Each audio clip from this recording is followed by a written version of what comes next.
আমরা সবাই মিলে কোথায় ট্যুরে যাচ্ছি সবাই কমেন্ট করে জানতে চাচ্ছ যে আপু তোমরা কোথায় যাচ্ছ, চলো তোমাদের সাথে শেয়ার করি আজকে যে আমরা কই যাচ্ছি। হ্যালো এভরিওয়ান, আসসালামু আলাইকুম, welcome back to my new mini blog. দেখো সকালবেলা থেকে আমরা প্যাকিং শুরু করে দিছি, যেহেতু আজকে রাতে আমাদের গাড়ি, তাই আর যেহেতু আলিশা পাখিকে নিয়ে যাব তাই ওর অনেক কিছু নিতে হবে। আর ওকে নিয়ে ফার্স্ট টাইম আমার এত লং জার্নি করা, তাই আমি বুঝতেছি না কি নিব না। বিশ্বাস করবা না, আমার একটা ব্যাগ কিন্তু আমার মেয়ের তিনটা ব্যাগ, তিনটা ব্যাগ ওর একারই হয়েছে এই পুচকাটার। তাহলে বুঝো যে ওর কি পরিমাণ কাপড় চোপড় আর জিনিসপত্র নেওয়া হয়েছে। আসলে ওর সবকিছুই আমি নিয়ে গেছি, ওর ফিডার গরম করার জন্য যে এই মেশিনটা আছে সেটা নিয়ে গেছি, যেটা ওর ফিডার গরম থাকে, যেহেতু আমরা যাওয়ার পরে এসি রুমে স্টে করবো, কারণ তোমাদের আলিশা পাখি প্লাস আমরা সবাই এসিতে থাকি সবসময়, তাই তো এই জন্য ফিডার ওয়ার্মারটা ওর দরকার, কারণ ফিডার ঠান্ডাটা বাবু খায় না, বাচ্চাদের খাওয়াইতেও হয় না। এই জন্য আমি কিন্তু একদম ও ছোট তখনই ফিডার ওয়ার্মারটা কিনছিলাম, সেটাও নিয়ে নিছি। সেটার জন্য একটা এক্সট্রা ব্যাগ লাগছে, ডাইপার, ওর হেয়ার ক্লিপ, তারপর হচ্ছে ওর ড্রেস অনেকগুলা, ওর খেলনা, ওর ফিডার, হরলিক্স না সরি সেরেলাক দুধ, তারপর হচ্ছে ফ্লাস্ক, তারপরে হচ্ছে পানির বোতল, মানে এগুলো নিতে নিতে বাটি চামচ মামপট, মানে আমি দেখতেছি ওর একারই তিনটা ব্যাগ হয়েছে। ভাই আমি আর বেশি প্যাকিং করি না, আমি একটা ব্যাগের মধ্যে একটা ট্রলির মধ্যে সবকিছু ঢুকাইছি। তো দেখো প্যাকিং করার পর এখানে দেখো ভ্লগাররা কি করতেছে, যার কন্টেন্টে শেষে ভয়েস ওভার দিচ্ছে, এদিকে পূর্ণিমাও দিচ্ছে, আর আমাদের সবার ট্রলি রেডি। আর এই ছোট ট্রলিটা কিন্তু আমাদের আলিশা পাখির। তো আমরা এখন সবাই মিলে ওয়েট করতেছি কখন গাড়ি আসবে, কখন আমরা বের হব। এইদিকে দেখো আমরা সবাই রেডি হয়ে অনেক মজা করতেছিলাম, আর রাজা আর তোমাদের ভাইয়া হচ্ছে নাচানাচি করতেছিল। আসলে ট্যুরে যাব সবাই অনেক হ্যাপি ছিলাম, আলহামদুলিল্লাহ অনেক মজা করতে করতে যাব আমরা, সেই প্রস্তুতি নিয়ে বের হচ্ছে। এখানে দেখতেছি যে আমার বিল্লিটা পাখিগুলো দেখে আফসোস করতেছে যে খেতে পারতেছে না। আর এই স্ট্রলারটা আমরা নিয়ে যেতে চাচ্ছিলাম, বাট এটা আমাদের গাড়িতে ধরে নাই, যার জন্য যেহেতু আমাদের অনেকগুলো ব্যাগ বোঝা হয়েছে, স্ট্রলারটা অনেক বড়, তাই হচ্ছে আমরা এটা নিতে পারি নাই। তবে সবাই মিলে কোলে নিব, আর ওরা সবাই আমাকে অনেক সাহস দিছে, কারণ এই ফার্স্ট টাইম আমি কোনো হেল্পিং হ্যান্ড ছাড়া আলিশাকে একাকে নিয়ে যাব। ইভেন হেল্পিং হ্যান্ড তো বাদ দাও, আমার ননাসকে বা ননাসের হাজবেন্ডকেও হচ্ছে ছাড়া যাব, মানে আলিশা ফুপি এবং ফুপা তারাও আমাদের সাথে যাবে না, শুধুমাত্র আমি আর তোমাদের ভাইয়া আর সবাই মিলে আলিশার টেক কেয়ার করব। এটা ফার্স্ট টাইম যে এত দূরে জার্নি করব ওকে নিয়ে, তারপর আবার সবাই আমরা টেক কেয়ার করব, এটা হচ্ছে প্রথমবার।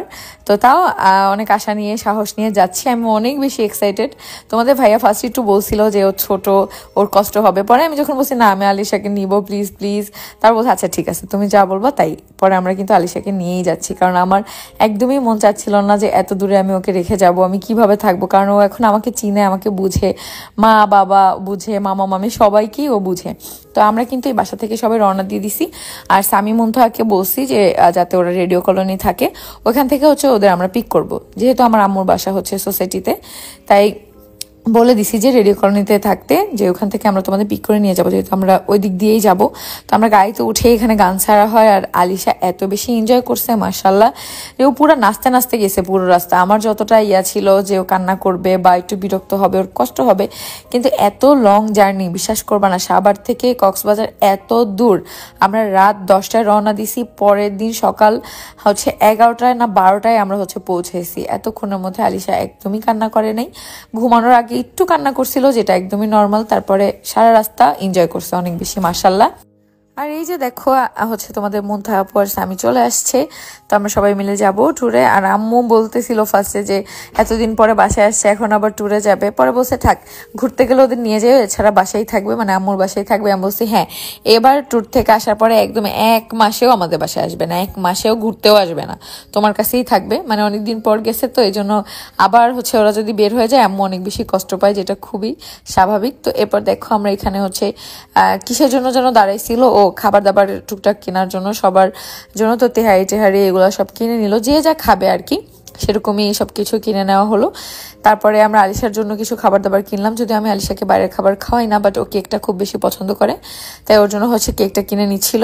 এইটাই একমাত্র বাইরের যেটা ওকে আমি দেই, এছাড়া কোনো কিছুই তোমাদের ভাইয়া দিতে দেয় না। আসলে আমি দিতে চাই, আমি একটু বলি একটু চিপস খাক, একটু জুস খাক, অল্প ওর তো খেতে ইচ্ছা করে, কিন্তু তোমাদের ভাইয়া একদমই এটা অ্যালাউ করে না, চকলেট থেকে শুরু করে কিচ্ছু না, ইভেন একটা পপকর্নও খেতে দেয় না ওকে, ও শুধুমাত্র বাসার খাবারই খায়।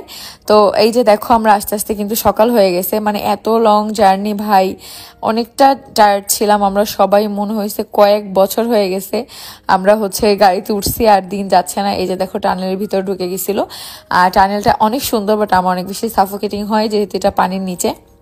আর টানেলের বাইরের ভিউটা অনেক সুন্দর ছিল।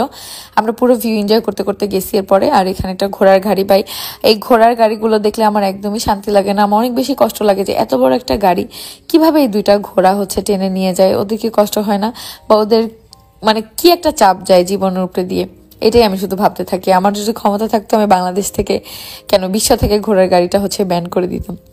যাই হোক, সবার ক্ষমতা সবকিছু থাকে না। তারপর দেখো এই যে জার্নির শেষে দীর্ঘ এত ঘন্টা জার্নির পরে আমরা চলে আসছি আমাদের হোটেলে। নেক্সট ব্লগে দেখা হবে আগামীকাল।